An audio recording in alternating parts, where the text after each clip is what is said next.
Muy buenas tardes, chicos. El día de hoy vamos a conocer respecto al tema la gestión de riesgo financiero.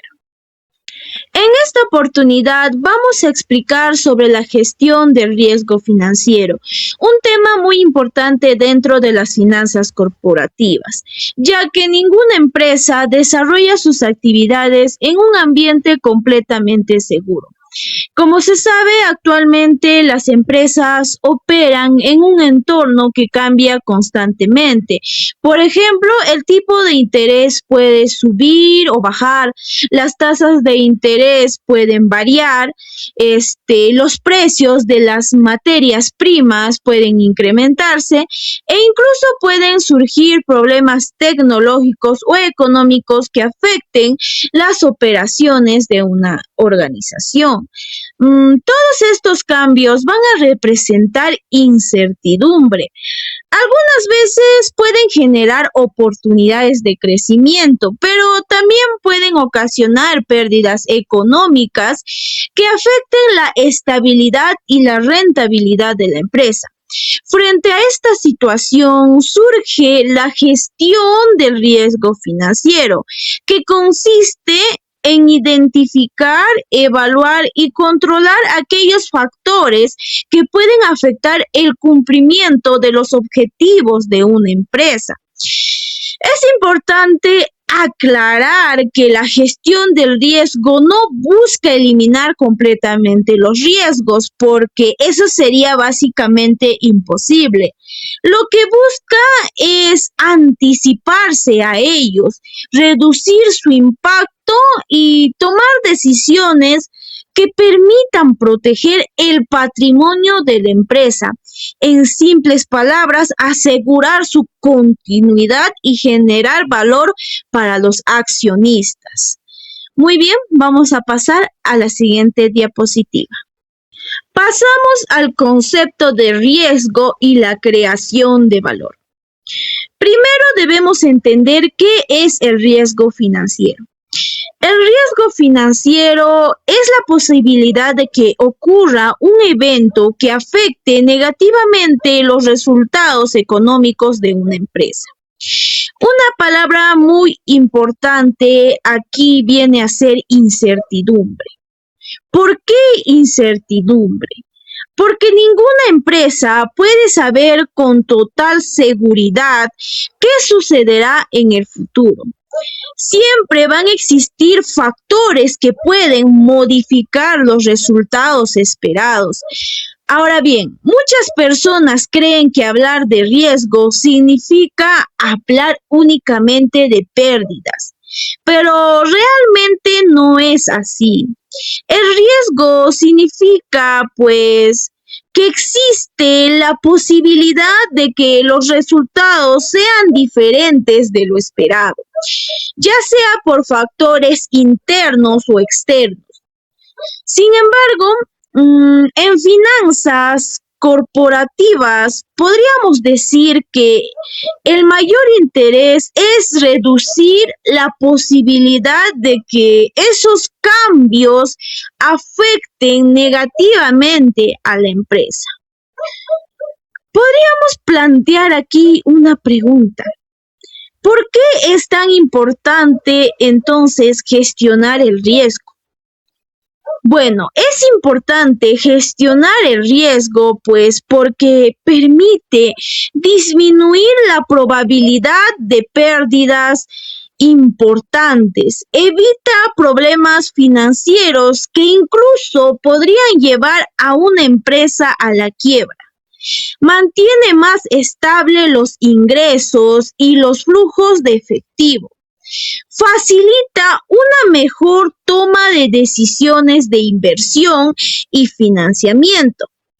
Y además genera confianza en inversionistas, bancos y clientes. En otras palabras, una empresa que administra adecuadamente sus riesgos transmite mayor seguridad y tiene mejores posibilidades de crecer de manera sostenible. Por eso decimos que gestionar el riesgo también crea valor. no solamente va a proteger a la empresa de las pérdidas, sino que va a fortalecer su estabilidad financiera y mejorar su capacidad para aprovechar nuevas oportunidades. Ejemplo, imaginemos una empresa peruana que exporta productos a Estados Unidos. Una empresa recibe sus pagos en dólares. Si el tipo de cambio disminuye y el dólar pierde pues su valor frente al sol, cuando convierta esos dólares va a recibir menos soles por la misma venta, aunque haya vendido exactamente la misma cantidad de productos. Sus ingresos van a disminuir debido al tipo de cambio. Eso viene a ser un claro ejemplo de riesgo financiero que la empresa debe administrar. Muy bien, vamos a pasar a la siguiente diapositiva. Muy bien, ahora veremos dos de los riesgos más importantes. El riesgo de mercado y el riesgo de crédito. Primero que todo, el riesgo de mercado. El riesgo de mercado aparece cuando cambian variables económicas que la empresa no puede controlar. Es decir, aunque la empresa haga una buena gestión, van a existir factores externos que pueden afectar sus resultados. Entre los principales encontramos el tipo de cambio, las tasas de interés, el precio de las materias primas, el precio de acciones, la inflación. Todos estos factores cambian constantemente, pues dependiendo del comportamiento de la economía. Ejemplo, supongamos que una empresa peruana necesita importar maquinaria desde Estados Unidos.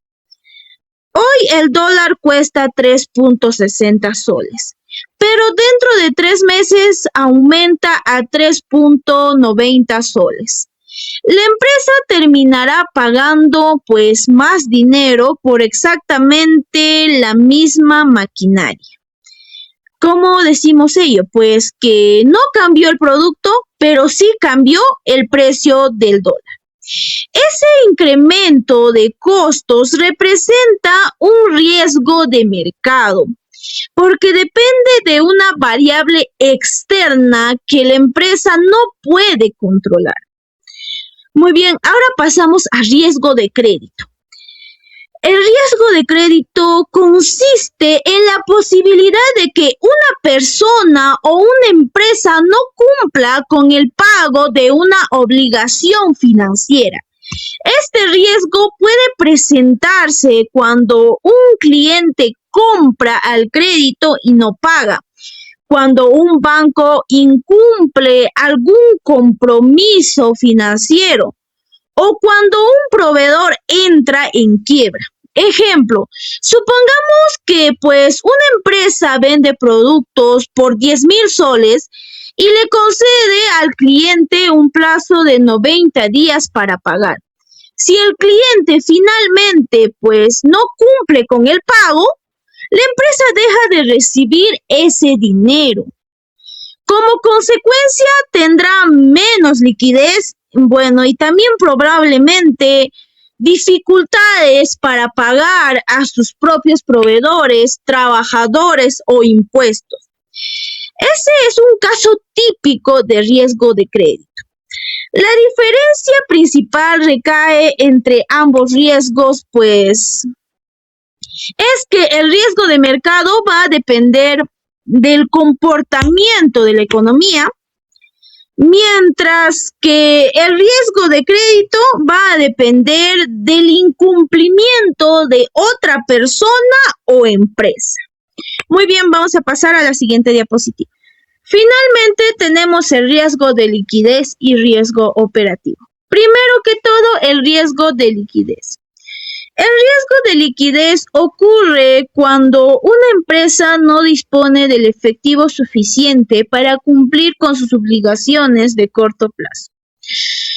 Aquí es importante aclarar algo. No significa necesariamente que la empresa esté perdiendo dinero. Puede ser una empresa rentable y aún así tener problemas de liquidez. La diferencia está en que tiene pues dinero invertido o pendiente de cobrar, pero no cuenta con efectivo disponible en ese momento. Ejemplo, imaginemos que una empresa pues ha realizado muchas ventas al crédito y que en sus estados financieros aparece que tiene dinero por cobrar. Sin embargo, hoy debe pagar sueldos, proveedores e impuestos. Como todavía no ha recibido el dinero de sus clientes, ya que está por cobrar, no tiene efectivo suficiente para cumplir esas obligaciones. Esto viene a ser un problema de liquidez. Ahora pasamos al riesgo operativo. Este riesgo se relaciona con fallas internas dentro de la empresa. No va a depender del mercado ni de los clientes, sino del funcionamiento de la propia organización. Puede originarse por errores humanos, fraudes, fallas que vienen a estar involucrados con la tecnología, problemas en los procesos, desastres naturales o incluso ataques informáticos.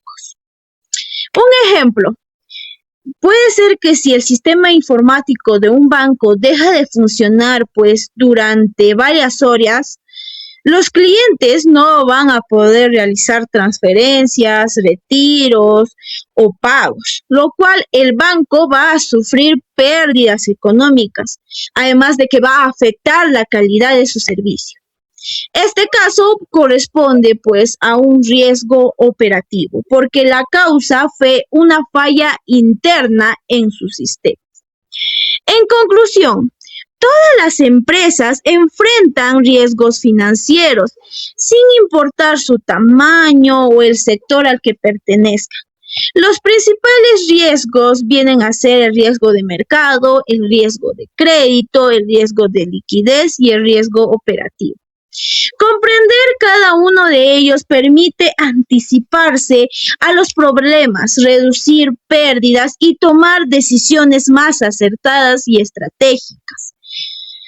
En base a esto, mi compañero continuará explicando cómo estos riesgos pueden medirse mediante herramientas como la volatilidad, el valor en riesgo y el modelo de gestión integral. Muy bien, eso sería todo. Gracias. Continuando con la exposición, mi compañera acaba de explicarnos el mapa de peligros cualitativos que enfrenta una empresa, pero en finanzas corporativas hay un axioma inquebrantable: no podemos gestionar lo que no podemos medir. A este nivel, el riesgo deja de ser un miedo abstracto a que el dólar suba y debe convertirse en una métrica matemática. La herramienta estadística fundamental para medir esto es la desviación estándar, denotada matemáticamente por la letra griega sigma, y su cuadrado la varianza. Estas fórmulas miden la volatilidad, nos dicen qué tanto se desvían los flujos de caja reales de la empresa frente al promedio histórico que habíamos proyectado. Si una empresa tiene flujos de caja que un mes están en 1.000.000 y el siguiente negativo, su desviación estándar es inmensa. Esto es riesgo puro. Ahora bien, estadísticamente la curva de volatilidad es simétrica, mide tanto las desviaciones hacia arriba, cuando ganamos mucho más de lo esperado, como las desviaciones hacia abajo, cuando perdemos dinero. Sin embargo, al gerente financiero solo le quita el sueño el downside o el riesgo de la baja. Nadie se queja por ganar millones inesperadamente. Nos preparamos para las caídas extremas que pueden destruir nuestro capital de trabajo. Para medir ese riesgo a la baja de manera precisa, la banca de inversión y las grandes corporaciones crearon la métrica reina de la gestión de riesgos, el Barrett o Risk o valor en riesgo, VAR. A diferencia de la desviación estándar, que es un porcentaje abstracto, el VAR aterriza riesgo de dinero en efectivo. Su definición técnica es la máxima pérdida esperada de un portafolio en un horizonte de tiempo específico bajo un nivel de confianza estadístico. Para calcularlo combinamos tres elementos. Primero, un nivel de confianza, por ejemplo, un 95 o un 99%. Segundo, un horizonte de tiempo, un día, una semana, un mes. Y tercero, un monto en la moneda local. Veamos un ejemplo práctico. Si nuestro departamento de tesorería reporta que el VAR diario al 95% de confianza es de 100.000 soles, significa lo siguiente. Hay un 95% de probabilidades de que al día de mañana, bajo condiciones normales de mercado, nuestra empresa no pierda más de 100.000 soles por fluctuaciones del tipo de cambio. Esta métrica le permite al gerente saber exactamente cuánta liquidez de reserva debe tener en caja chica para soportar un mal día sin entrar en quiebra técnica. Ahora, tener métricas perfectas no sirve de nada si la empresa está desorganizada. Por ello, la gestión moderna exige migrar al marco COSO ERM, Enterprise Risk Management, o gestión integral de riesgos. En la década pasada, la empresa trabajaba bajo una visión de silos. El área de TI cuidaba los servidores, recursos humanos veía renuncias y el tesorero peleaba con la tasa de interés, cada uno aislado. El ERM rompe eso. Nos enseña que un fallo en los servidores, o sea, por ejemplo, el riesgo operativo, imposibilita cobrar facturas, lo que seca la caja, o sea, el riesgo de liquidez, y tumba el precio de las acciones. En conclusión, todo está conectado.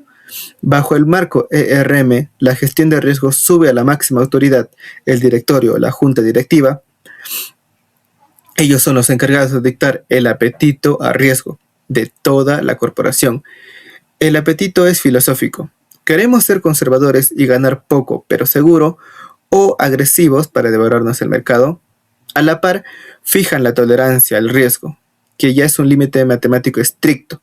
Es la línea roja que advierte, si nuestras ventas caen un 15%, entramos en insolvencia y tenemos que cerrar fábricas. Para que toda la empresa entienda este nivel de exposición y priorice sus presupuestos, el ERM utiliza una herramienta visual brillante, el Risk Heat Map o mapa de calor. Al evaluar un riesgo lo ubicamos en una matriz cruzando dos variables, la probabilidad de ocurrencia, qué tan factible es que suceda, versus el impacto financiero, cuánto nos dolerá si es que eso sucede. Si un riesgo en la zona roja, alta probabilidad y alto impacto, como por ejemplo que nuestro cliente más grande no nos pague, requiere intervención inmediata de la gerencia. En base a dónde cae el riesgo en este mapa, el gerente financiero tiene 4 posibles respuestas. Primero, evitar. Si el riesgo es extremo, simplemente no hacemos el negocio. Segundo, mitigar. Instalar controles internos para que, si pasa, duela menos. Tercero, aceptar. Para riesgos en la zona verde, como bajo impacto, asumimos la pérdida porque cuesta más solucionarlo que dejarlo pasar. Y por último, transferir. Aquí está el secreto de las finanzas corporativas. Le pasamos el riesgo a un tercero, comprando un seguro o un contrato derivado. Y justamente, ¿cómo hacemos para transferir el riesgo del mercado y blindar financieramente a la compañía? De los instrumentos derivados y las coberturas, les hablará mi compañero a continuación. Muchas gracias. Bueno, para empezar, es importante entender que no todas las operaciones con derivados tienen el mismo objetivo. Muchas personas terminan creyendo que estos instrumentos sirven únicamente para ganar dinero, apostando a los cambios del mercado, pero en realidad las empresas las utilizan principalmente para protegerse de esos cambios. La cobertura, también conocida como hedging, consiste en utilizar instrumentos financieros para reducir o eliminar un riesgo que la empresa ya tiene. Ese riesgo puede ser una variación en el tipo de cambio, en las tasas de intereses o en el precio de la materia prima. El propósito no es obtener ganancias extraordinarias, sino mantener la estabilidad financiera y proteger el margen de utilidad. En cambio, las especulaciones tienen un objetivo completamente diferente, pues aquí no existe riesgo previo que proteger. La persona o la empresa toma una posición únicamente porque espera que el precio de un activo suba o baje y así obtener una ganancia. Como consecuencia, el potencial de rentabilidad puede ser mayor, pero también aumenta considerablemente las posibilidades de pérdidas. Una forma sencilla de entender esa diferencia es pensar en un seguro. Cuando nosotros aseguramos un automóvil, no esperamos ganar dinero con dicho seguro, sino que lo contratamos para poder evitar pérdidas importantes frente a cualquier accidente que pueda llegar a ocurrir. la cobertura financiera cumple exactamente la misma función. La empresa paga un coste para protegerse frente a un evento desfavorable. Dentro de las coberturas existen dos modalidades principales. La primera es la cobertura corta, que se utiliza cuando la empresa ya posee un activo y teme que su precio termine disminuyendo. Por ejemplo, si una cooperativa cafetera que sabe que venderá su producción dentro de algunos meses, puede fijar desde ahora el precio del café mediante contratos a futuro. Así evita pérdidas si el precio internacional cae antes de realizar la venta. La segunda cobertura larga, en este caso la empresa todavía no compra el activo, pero sabe que lo necesitará más adelante y le preocupa que su precio aumente. Eh, Teniendo un caso como que de una panificadora que compra futuros del trigo para asegurarse que el costo de su materia prima sea fijo y evitar que un incremento en el precio afecte dichas utilidades. En conclusión, la diferencia fundamental está en el propósito de cada una de las operaciones, pues la cobertura busca reducir la incertidumbre y proteger el negocio, mientras que las especulaciones buscan obtener ganancias asumiendo un mayor nivel de riesgo. Por eso las grandes empresas utilizan derivados principalmente como herramientas de protección y no como instrumentos de apuestas. Bueno, ahora que entendemos qué es una cobertura, el siguiente paso es conocer algunos de los instrumentos que permiten llevarlos a la práctica. Los más utilizados son los contratos forward y los contratos futuros. El contrato forward es un acuerdo privado entre dos partes. Su objetivo es fijar hoy el precio de una compra o de una venta que se realizará en una fecha futura. Como se trata de un contrato personalizado, ambas partes pueden establecer libremente la cantidad, la fecha de vencimiento y cualquier otra condición que puedan llegar a requerir.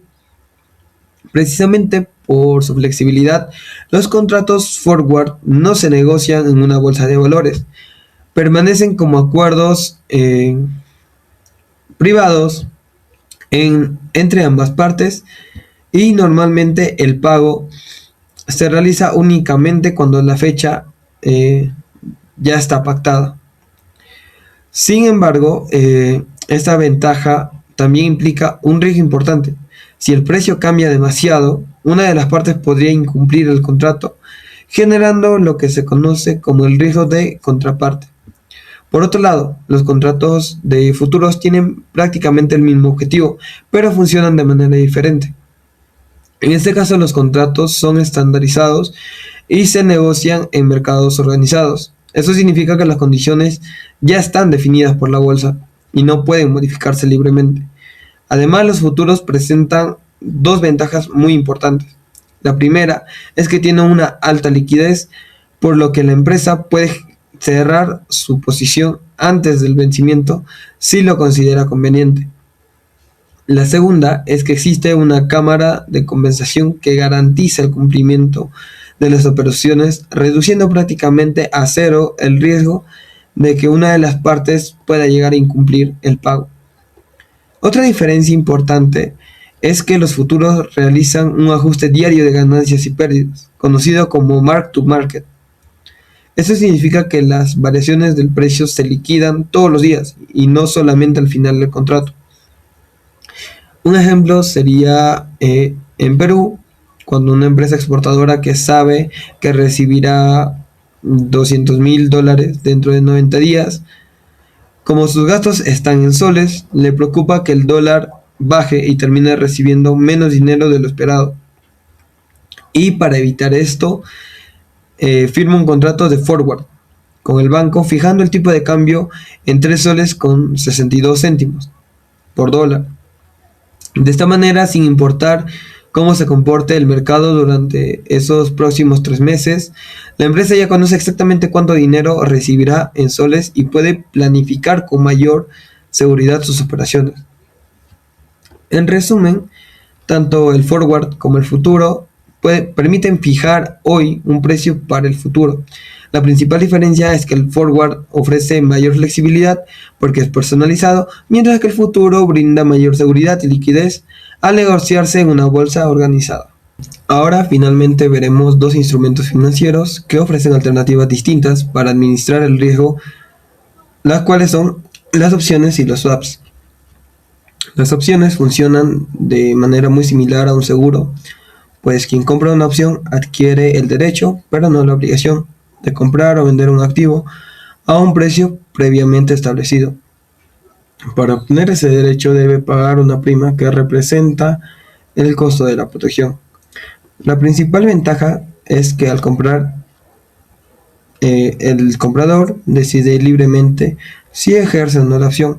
Si el mercado se mueve a su favor, simplemente deja vencer el contrato y solo estaría perdiendo el valor de la prima. En cambio, si el mercado está en contra, puede ejercer la opción y proteger esa variación desfavorable.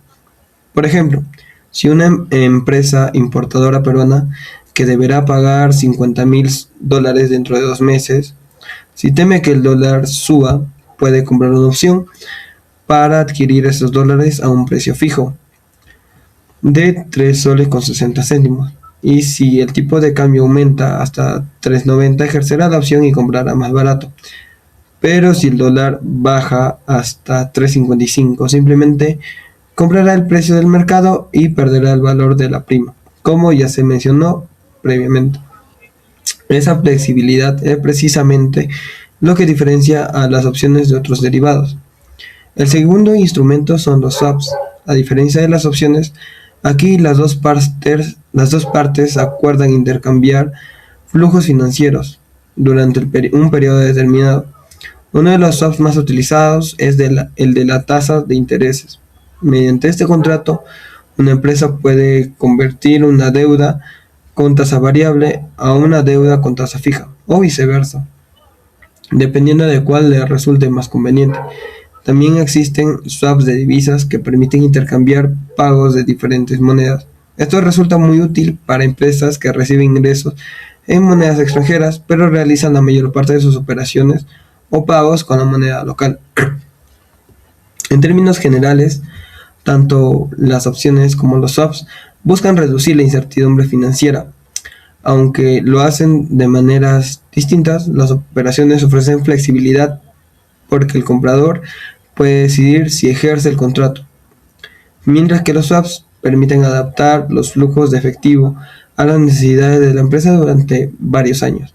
En conclusión, estos instrumentos son fundamentales para la gestión moderna de riesgo financiero, ya que ayudan a las empresas a proteger sus ingresos, estabilizar sus costos y tomar decisiones con mayor seguridad frente a un mercado que cambia constantemente.